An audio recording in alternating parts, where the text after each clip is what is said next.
মৃত্যুদণ্ড দেওয়া হয়েছে by the trial court. In the high court I defended 6%। বিচার এমন একটা বিষয়, এটা আবেগ এবং অনুভূতির বিষয় না। বিচার always depends on objectivity and evidences. ইমোশনের ভিত্তিতে বিচার করা যাবে না। কোরআন শরীফে আয়াত আছে, ন্যায় বিচার করো, যদি তোমার বিরুদ্ধে যায়, তোমার আত্মীয় স্বজনের বিরুদ্ধে যায়, ইভেন তোমার পাড়া প্রতিবেশীর বিরুদ্ধেও যায়, ডু জাস্টিস। ফলে মিডিয়া সেন্সিটিভিটির কারণে আমাদের দেশে অনেক সময় মিডিয়া ট্রায়াল হয়ে যায়। আমরা অনেক সময়ই ন্যায় বিচার অবজেক্টিভলি করতে পারি না। আমাদের দেশে এরকম বেশ কয়েকটি গুরুত্বপূর্ণ সেন্সিটিভ কেস হয়েছে, যেখানে এভিডেন্স অ্যানালাইসিস করলে আপনি দেখতে পারবেন there is no evidence but they were given death sentence.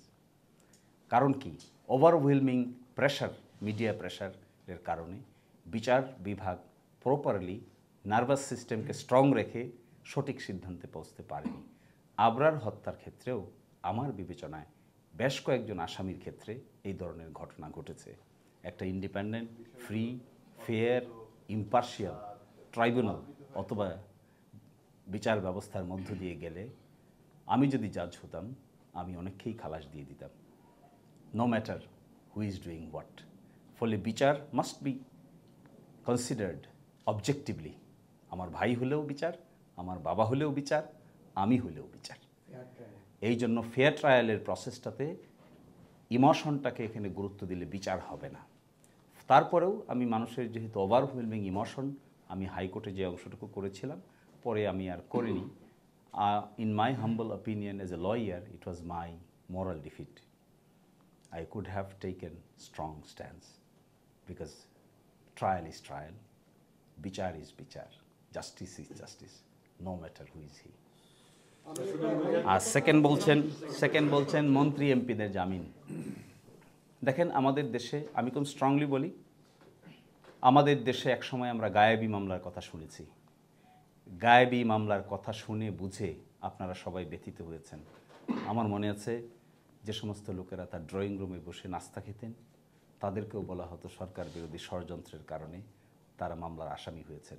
আপনাদের দেশে এসে এরকম হাজার হাজার লোক তখন অ্যাসাইলাম নিয়েছেন বিকজ অফ ভুতুরে কেস।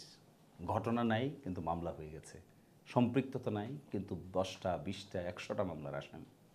এইবার কেউ 5 আগস্টের পরে বেশ কিছু লোক এরকম চান্স মিনিস্টারের দায়িত্ব পালন করার চেষ্টা করেছেন। কিছু নিরপরাধ লোককে বিভিন্নভাবে মামলার আসামি করার চেষ্টা করেছেন। আমি শুরু থেকেই তার বিরুদ্ধে ভোকাল ছিলাম এবং শেষ পর্যন্ত থাকব। আমি চাই না অতীতে আমাদের যে বিটার এক্সপিরিয়েন্স, একই বিটার এক্সপিরিয়েন্স আবার দেশে ফিরে আসুক।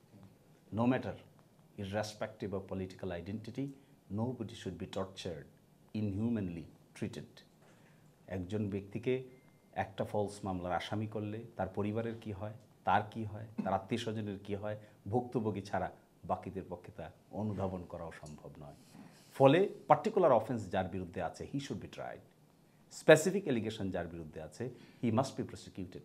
But irrespective of any allegation, কোনো ব্যক্তি বিশেষকে পছন্দ মতো ব্যক্তিগত শত্রুতার কারণে মামলার আসামি বানানো কোনোভাবেই গ্রহণযোগ্য নয় বলে আমি মনে করি।